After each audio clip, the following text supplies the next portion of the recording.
good morning. So, ito, pakikita ko lang sa inyo ang aking tanim na mustasa.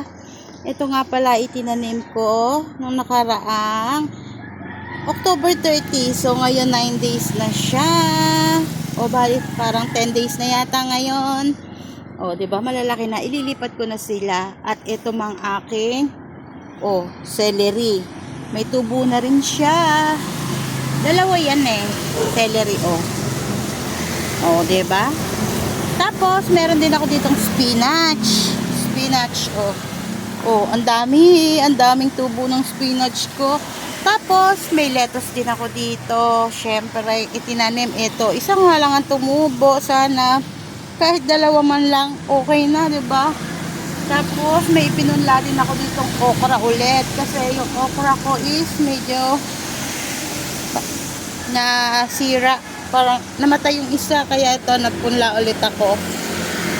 Ayan, tumutubo na sila. Diba? Nasa bahay lang tayo, plantika tayo ng mga halamang, mga gulay.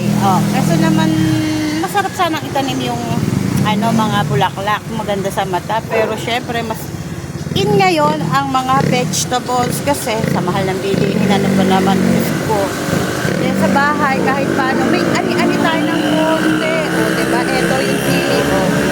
Siling panigang nga pala to. Pinabili ko sa kananay ko, ibinigay na lang sa akin. Kaya ngayon, itatanim ko.